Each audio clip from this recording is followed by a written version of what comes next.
What's the difference between looping and chopping? So when you loop a sample, you know, you're taking like a section of the sample and you're kind of copying it to it itself, and you do it for a repeated amount of time. When you chopping it up, you're taking a section of a recording, and you take pieces of that section and you like rearrange it. Okay. And you know, to you know, really to manipulate the sound and you know, to give it a different. In your mind, that's more creative and more ownership, right? You know what? Than just a straight loop. Well, here's the thing. Like I used to think that way, and I thought that way for so long, up until maybe about probably like 7 or 8 years ago. And because I thought that way, that actually stifled my career. Ah, that's interesting. That stifled my career a lot. Where you could have been making some ill loops. Man, I could have been on them like I could have been on like remember the right. Claudia Barry. Oh yeah, I forgot you. Yeah. So that record, Craig Cowman told me about that record, and he wanted me to sample it for his artist that he had on Big Beat, Lil' Kim. Right. And I was a teenager at the time, and so he told me about the record, and then I think he gave the record to me because like by that time like I was maybe like 17. Like turning 18, there was like a little bit of buzz about me like being this kid who knew about records, and like he's making some beats that are cool. So he had given me the record. He's like, yeah, you know, I want you to take this section and loop it. And I was like, loop it? I hit him with that I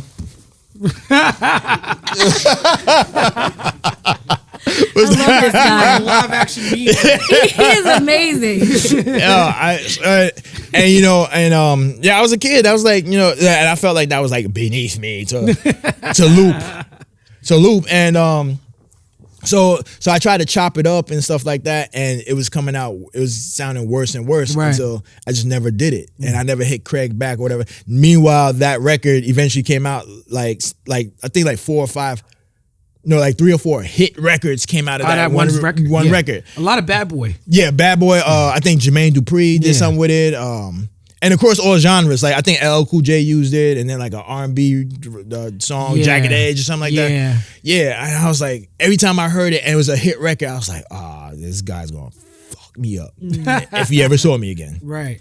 So yeah, so I had the Ensoniq ASR10 keyboard. I was working on it, and you know I was getting pretty good at making beats. So Q-Tip, he was scheduled to come by, so he walks through the door and he sees and behind him is Large Professor, and this is my first time seeing Large Professor. I'm like, yo, this is really the house of hits. That's right. You know, so Large just walks in and he just starts freestyling to my beat. Wow. No introduction to me or anything like that. So, and he's like naming stuff around the room, and I'm just like, and I'm just thinking to myself, pure like, MC. Yeah, straight up. And also one of the best producers of all time. There would be no Q-Tip. We wouldn't be having this conversation without Large Professor and without what he did with Main Source and all that. Or being Rakim. Yeah, that's like, right. Yeah. That's right. Yeah. He doesn't get credit for that. Not at all. But yo, you see his IG now where he does. He definitely found a niche for himself like with his IG, but we talk about it later. Okay. Go to the Large Professor's Instagram page. Yeah, so he starts freestyling, and you know, in his freestyle, he called me 88 Keys, and it was in reference to like the ASR keyboard sampler. And it's funny because a lot of people think that I play keyboards, and you know, for people who I've met, you know, once I became an actual producer and stuff, like, oh man, yo, I know you wicked on the keys, man. I was like, nope. Right. I could sample some wicked keys. Right. Or whatever. Wasn't that a Dick Tracy villain too? Yeah, it was, yeah. 88 Keys. and you know, it's funny, it's like a lot of people think I played keys because of Thieves in the Night. Thieves in the Night, was that the first beat you sold? No, that was actually the second beat that I sold. What's the first beat you sold? The very first beat I sold, which I believe it can still be found on iTunes, is a remix I did for this group called Network Reps. Okay. And my man, our boy Matt Fingers. Shout out to Matt Fingers. Matt Fingers was always good for a rap check. Yo, yes. Always good for a rap check. You know what? Matt Fingers is the ultimate plug. He was the plug before. Like he was the Polo plug. The Polo. Oh yeah. Had his mom. Low connection. His mom. Yeah. The Polo plug, like underground hip hop plug and stuff. Like I actually he was the plug for Kanye as well. But that's crazy. We'll get to that. Damn, Matt Fingers. I read an interview where you said that you knew that Black Star was really about something when me and Yasiin, who was called Mos Def back then, took a cab from Brooklyn to your parents' house in Long Island. Rich. Oh yeah, you know. He said we was balling. Yeah. No, it was incredible. Like that was incredible to me. Wow. I think I was 18 years old, still living. You were. Yep. Yeah, 18, still living in my parents' house. And I had the studio equipment in the basement, and we were doing the song, which became Thieves in the Night, and I feel like it was in the winter time because it was just 7 o'clock, but it was I had a pitch Monty black. with me. Yeah, he had his. It was like what, 2 years old at the time? Something like that. Yeah.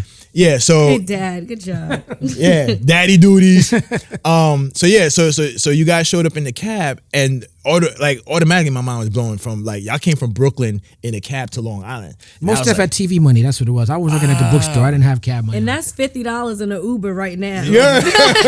So you can imagine what that was in the yellow In a cab. Yeah. So yes, and then when you guys showed up, I was like, yo, what's up, Kweli? What's up, Mos? Who that baby over there? Who that baby? Who my sister Mary, who she lived at home at the time. She took care of Amani. So I was like, and we went downstairs and we created a classic. That's right.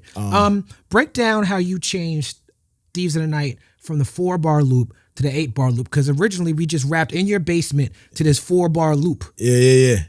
Which Yasiin didn't like the beat, by the way. He didn't get the vision until I laid it out. Yeah, because you explained to him. It's funny because all right, so you laid down your verse. Yo, I'm remembering. See, I told you. This is crazy. It's crazy. It's like therapy. Dr. Talib Kweli. Therapy for real niggas. Yeah. So you laid your verse down, and then you explained how. I think you were inspired by Toni Morrison. Yeah. My verse, the bluest eye. The sort of hook of that song is taken from the last paragraph of The Bluest Eye by Toni Morrison. Rest in peace, Toni Morrison. That's one of the best books I had ever read at that point in my life. So yeah. So when you explained that to Yasiin, he was like, he heard it, and I'm sure you're familiar with that face when he's in deep thought. Yeah. That's exactly it. And then he starts writing, and he's writing, and then he lays down his verse on my 4-track, my Fostex 4-track, and his verse is long as hell, and so I'm automatically thinking like, all right, well, when we get in the studio, we're gonna cut his down to like a 16 or whatever, and I remember that did not happen. Yeah, his verse is way longer than mine. Way longer. So and because of that, I felt like, his verse was so long, I felt like I had to do something with the beat. So it was a 4-bar beat, which was chopped, which I found out like a few years ago that that beat made it to a list of some like, official. I wonder. Yeah, I don't want to say the company name. Official list. I mean, I don't know if it's competitions, but we have love for all the blogs and sites and everybody here. Yeah, no. So I was gonna say is like I don't know if it's like a complex list. I don't fuck with complex. Man, edit. Yeah, we're gonna cut this section. Like we're gonna roll it back. We're gonna cut. I don't know if it's complex. Nah, but no. Like a few years ago, I found out like the Thieves in the Night made a list of samples that people can't find, and I'm thinking to myself like that's kind of ridiculous. It's cool, it's cool, but it's kind of ridiculous because like I mean, even though I chopped it, but I just didn't imagine that I would make a beat that would make a list. I mean, you started your career working in a place where Large Professor and Q-Tip were coming to crate dig at. That's insane. Yeah. So that now it makes sense. That's insane. Yeah.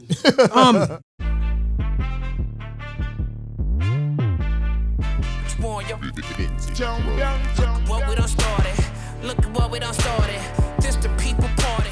When opportunity knocking, then young nigga move that door. Whoa. foot stuck in it, call me young, go get it.